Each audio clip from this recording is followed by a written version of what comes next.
Hello everyone, कैसे हैं आप सभी लोग। आई होप आपकी प्रिपरेशन बहुत अच्छी चल रही होगी।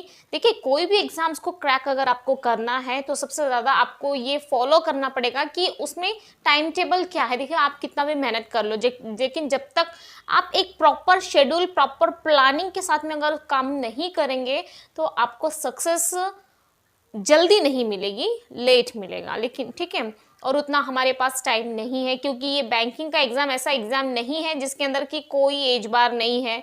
डेफिनेटली वहाँ पे रेस्ट्रिक्शंस है एज की, तो आपको जल्दी से जल्दी इसको क्रैक करना है। तो कैसे क्रैक करोगे, उसके लिए आपको प्रॉपर क्या है, प्लानिंग की ज़रूरत है। भले आप कितने भी पढ़ते हो, लेकिन जब तक आप एक राइट पाथ पे प्लानिंग के साथ में नहीं चलेंगे तो सक्सेस उसमें मिलना थोड़ा सा लेट हो जाएगा। और आज हमें मतलब आजकल लोगों के पास इतना टाइम नहीं है कि वो उसी को मतलब टाइम लगाते रहें।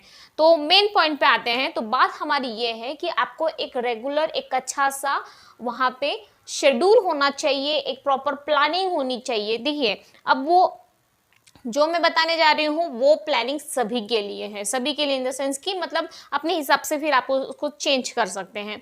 मतलब अगर आप एसएससी की एग्जाम दे रहे हो तो उसके हिसाब से आपकी कितने सब्जेक्ट्स हैं, यानी कि कितने सब्जेक्ट की आपको पढ़ाई करनी पड़ती है, उसमें एक ऐड करना है आपको। वो क्या ऐड करना है हम आगे डिस्कस करेंगे। की बात करूँ अगर मेनली, तो बैंकिंग में 4 होते हैं। एक होता है quant, reasoning, current affairs and English. English 4 होते हैं। तो 4 होते हैं, तो आपको 4 के हिसाब से कैसे प्लान करना है। देखिए, अभी बहुत से चैनल पे बहुत से लोगों का मैंने ये टाइम टेबल देखा है। 7 बजे उठो, 7:30 बजे तक फ्रेश हो जाओ, फिर आधा घंटा 1 घंटा पढ़ाई कर लो, 8:30 बज जाएंगे। फिर आपको नहाने के लिए जाना है 9 बजे तक। फिर उसके बाद 9:30 बजे तक आपको नाश्ता करना है। फिर 9:30 बजे से 11:30 बजे तक फिर आपको ये करना है। फिर उसके बाद 11:30 से 12 बजे तक यानी कि आधा घंटा आपको सोना है। यानी कि आप सोच रहे हो अभी देखिए, हर किसी का परसेप्शन अलग अलग होता है। अगर वो उनका एक अलग आइडिया होगा शायद, लेकिन मुझे जहाँ तक लगता है कि अगर आप आधे आधे घंटे का अगर गैप ले रहे हो, यानी कि जैसे 7:30 बजे आप उठते हो, फिर 7:30 से 8 बजे तक अगर आपको मतलब एग्जाम्पल की बात कर रही हूँ मैं कि आपको नहाना है, तो क्या आपको आधा घंटा लग जाएगा नहाना? मतलब एक ये हो जाता है कि कहीं ना कहीं ऐसा लगता है कि आपको बार बार घड़ी की तरफ ही देखना पड़ेगा, या तो फिर वो शेड्यूल के हिसाब से आपके मोबाइल में आपको अलार्म मतलब सेट करके रखना पड़ेगा कि मुझे 7:30 बजे ये करना है, मुझे 7 बजे वो करना है, जस्ट लाइक रोबोट। तो आई डोंट थिंक, लेकिन मुझे उतना बेटर नहीं लगा। मैं क्या सोचती हूँ, मेरे हिसाब से जो सही है, देखिए आपको जो अच्छा लगे आपके हिसाब से आप उसको कर सकते हैं फॉलो। लेकिन आधे आधे घंटे का अगर आप खुद ही सोचिए ना, 8:30 से 9 बजे तक फिर आपको नाश्ता करना है, फिर 9 से 9:30 बजे तक आपको नहाना है, फिर उसके बाद आधा घंटा घूम लेना है, फिर आधा घंटा आपको सो लेना है।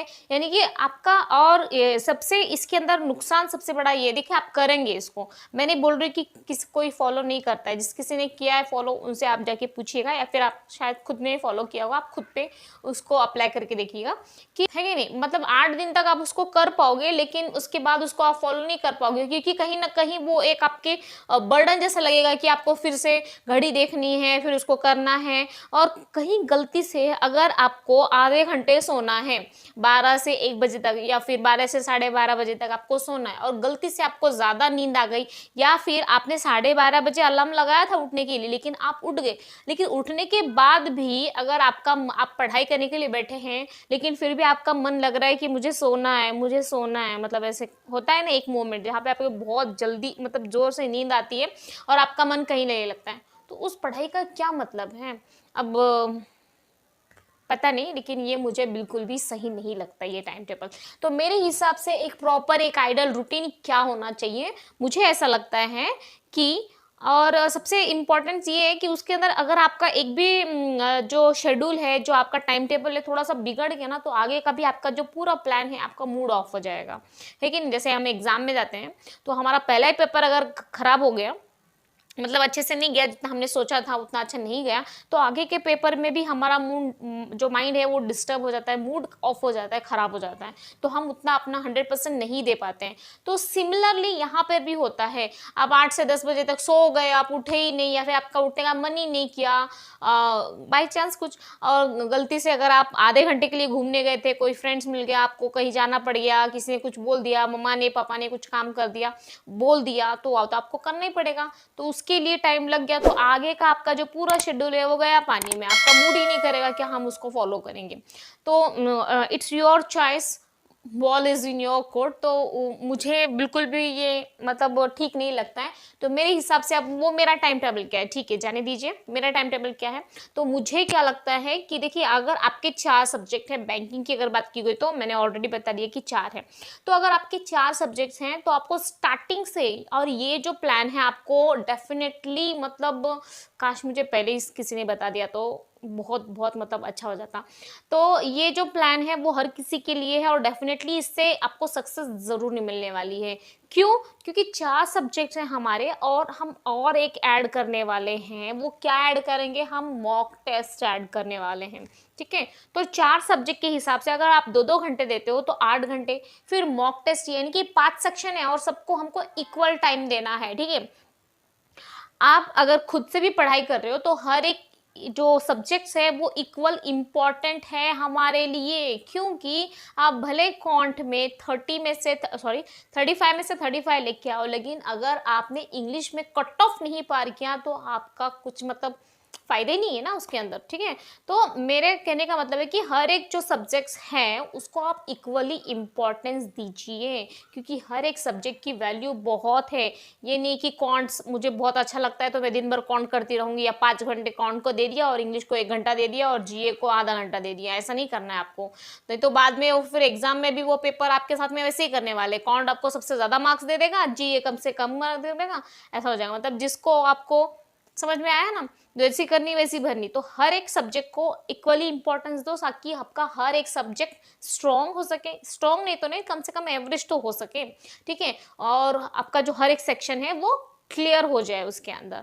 तो सबसे ज़्यादा इंपॉर्टेंट ये है। तो आपको 5 सेक्शन बनाने हैं, एक रीजनिंग का, एक क्वांट का, एक जीए का और इंग्लिश का, और जो 5वां आता है वो है मॉक टेस्ट का। तो 5 घंटे के 5 सेक्शन है हमारे, तो हर एक सेक्शन को आपको 2 घंटा देना है, ठीक है। हर एक सेक्शन को आपको 2 घंटा देना है। अब उसमें भी क्या करना है आपको, हर एक सेक्शन को आपको 2 घंटा देना है, उसमें भी क्या करना है, ये नहीं कि मुझे रीजनिंग बहुत अच्छा लगता है तो सबसे पहले मैं रीजनिंग उठा लेती हूँ, ऐसा नहीं करना है बिल्कुल भी। तो सबसे पहले हम पीछे से चलेंगे। आप अभी ये वीडियो देखने के बाद आप नोटबुक लीजिए, एक पेन लीजिए, और आप खुद जज कीजिए। आपको तो पता ही है कि आपका कौन सा स्ट्रॉन्ग सेक्शन है, तो आप फर्स्ट नंबर पे लिख चलिए। जैसे मेरा स्ट्रॉन्ग सेक्शन है रीजनिंग, देन सेकेंड नंबर पे मेरा आता है क्वांट, देन थर्ड नंबर पे आता है जीए, और 4 नंबर पे आता है मेरा इंग्लिश। ये मेरा है, ठीक है, ये मेरी लाइनिंग है ये, क्योंकि मुझे इंग्लिश उतना अच्छा नहीं लगता है। तो इंग्लिश जो है वो 4th में आता है मेरे हिसाब से। और मॉक टेस्ट तो आपको देना ही है एट लास्ट, कहीं पे भी कभी पे भी आप दे सकते हो, लेकिन ठीक है। तो मेरे कहने का मतलब है कि अगर 4th में अगर आपका इंग्लिश है तो आपको शुरुआत जो अपने दिन की करनी है वो इंग्लिश से ही करनी है। आप सीरियल वाइज लिख लीजिएगा कि आपको कौन सा स्ट्रॉन्ग है, देन उसके बाद हम पीछे से चलने वाले हैं। बात क्या हो जाती है, मुझे बहुत एक्सपीरियंस है इसलिए मैं इतने एक्सपीरियंस के साथ में आपको बोल रही हूँ, हाँ। क्योंकि बात क्या हो जाता है, आप खुद भी चेक कीजिएगा। जैसे मैंने अगर स्टार्टिंग से किया कि मेरा रीजनिंग है, देन क्वांट है, देन जीए है, उसके बाद इंग्लिश है, ठीक है। तो दिन भर जो मैं रूटीन है जो पढ़ाई कर करके फिर लास्ट में हमारी एनर्जी क्या हो जाती है, जैसे दिन ढलते रहता है हमारी एनर्जी डाउन होती रहती है। मतलब हमारा माइंड उतना एक्टिव नहीं होता है कि जैसे सुबह सुबह आप पढ़ाई करोगे वो पढ़ाई आप शाम को उतना नहीं कर पाओगे। 1 घंटे की सुबह की पढ़ाई और शाम की 3 घंटे की पढ़ाई इक्वल होती है, ठीक है। तो क्योंकि माइंड हमारा उतना एक्टिव नहीं होता है, दिन भर का थक जाता है हमारा माइंड, आप समझ रहे होंगे। तो इसीलिए मुझे अगर रीजनिंग अच्छा लगता है तो मैंने रीजनिंग में तो अच्छा लगता है, इसका मतलब कि आप उस सेक्शन में स्ट्रांग हो, इसीलिए वो सब्जेक्ट आपको अच्छा लगता है। तो अगर मैं ऑलरेडी रीजनिंग में स्ट्रांग हूँ, मुझे अच्छा लगता है, और फिर से मैंने सुबह का जो एकदम एक्टिव माइंड के साथ में मैंने रीजनिंग को ही पढ़ लिया, यानी कि रीजनिंग मेरा और स्ट्रांग हो गया। फिर उसके बाद मैंने कॉन्ट को किया, कॉन्ट में मेरा ऑलरेडी स्ट्रांग है, यानी कि अच्छा खासा है, तो फिर वो भी मेरा अच्छा हो गया। और जैसे दिन ढलते रहता है, आपकी एनर्जी कम होती रहती है, तो ऑलरेडी जी आपको पसंद नहीं है, जो लास्ट सेक्शन है ऑलरेडी इंग्लिश आपको बिल्कुल नहीं पसंद है, तो जब आप लास्ट में उसको पढ़ोगे, ऑलरेडी आपका माइंड थका हुआ है, ऑलरेडी आपका मन नहीं है पढ़ने का, और ऑलरेडी आपको वो सब्जेक्ट भी बिल्कुल पसंद नहीं है, तो आप कैसे बोल सकते हो कि उसके अंदर आप इम्प्रूव कर पाओगे? वही एनर्जी, लो एनर्जी के साथ में आप पढ़ोगे, ऑलरेडी समझ में आता नहीं है, वो ऊपर से चला जाएगा फिर से।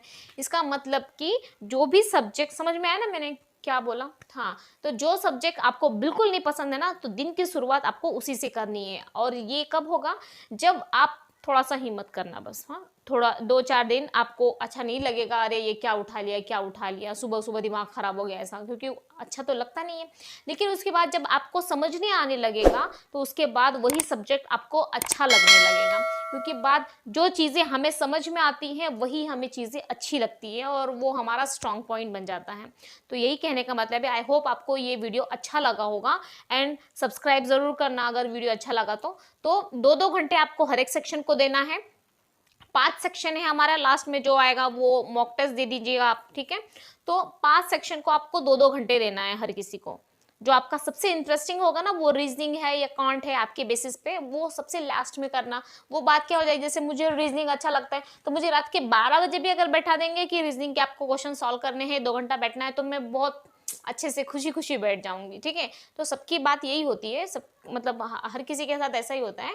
तो लास्ट में जो सबसे आप मतलब अच्छा आपका सब्जेक्ट है, वो आप लास्ट को रखिए। इससे क्या होगा कि जो आपका वीक सेक्शन था ऑलरेडी आपने कवर कर लिया, सबसे उठ के आपने इंग्लिश को पढ़ लिया, यानी कि आपका वीक सेक्शन आपने पहले से पढ़ रखा है। तो इससे क्या होगा, डे बाय डे यही आप रोज करते जाओगे, तो वीक सेक्शन भी आपका स्ट्रांग हो जाएगा, और जो स्ट्रांग है वो तो स्ट्रांग हो ही जाएगा।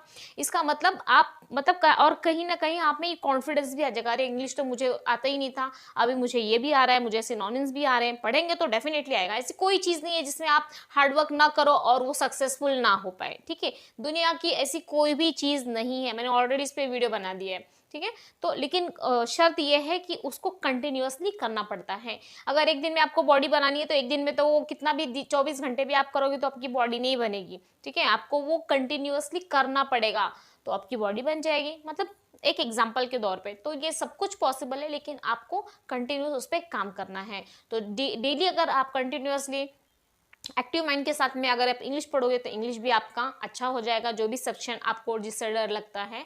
तो आई होप आपको अच्छे से समझ में आ गया होगा। तो 5 सेक्शन के हिसाब से 5 2-2 घंटे एक को देना है, यानी कि 10 घंटे आपके हो जाएंगे, और एकदम हंसते खेलते आपका टाइम निकल जाएगा। मॉर्निंग देखिए, एग्जाम उतना नजदीक नहीं है, तो मुझे नहीं लगता कि 4 बजे कोई उठता होगा। जब हाँ मेन एग्जाम, जब 1 महीना है मेन एग्जाम में, तभी मैं उठती थी 4 बजे, कि मुझे बहुत मतलब एक होता है ना क्यूरियोसिटी, या फिर एक टेंशन ले लो आपकी, एग्जाम आ रहा है तो 4 बजे उठते हैं। मुझे नहीं लगता है कि अभी कोई 4 बजे उठता होगा। लेकिन हाँ, अभी आरबीआई असिस्टेंट का वगैरह का जो मेंस का एग्जाम है, तो उसके लिए उठते होंगे, तो वो बात अलग है। लेकिन जब एग्जाम सर पे आ जाते हैं तो ये हो जाता है।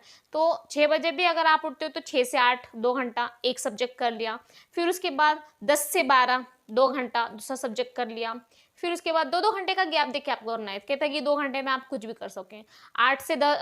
6 से 8 हो गया, 2 घंटे का गैप दीजिएगा 10 बजे तक। 10 से 12 हो गया, 2 घंटे का गैप हो जाएगा। फिर उसके बाद 12 से 2 बजे तक सोना है, खाना है, जो भी करना है कर लो। 2 से 4 बजे तक टाइम दीजिएगा। फिर उसके बाद 1 घंटे का टाइम छोड़ के फिर 2 घंटा, मतलब ये आप मैनेज कर लीजिएगा। लेकिन जो मैं बोल रही हूँ सीरीज वैसे, जो अच्छा नहीं लगता है पहले सबसे पहले उसको उखाड़ना है हमको, पहले सबसे पहले उसको स्ट्रॉन्ग बनाना है। तो आई होप आपको वीडियो बहुत अच्छी लगी होगी। तो प्लीज सब्सक्राइब कर देना यार, इतने अच्छी अच्छी वीडियो लेके आ रहे हैं, और इतने सारे वीडियोज है, देखिए जाइए, बहुत अच्छे से मैंने समझाया है। तो प्लीज सपोर्ट कीजिएगा, ठीक है?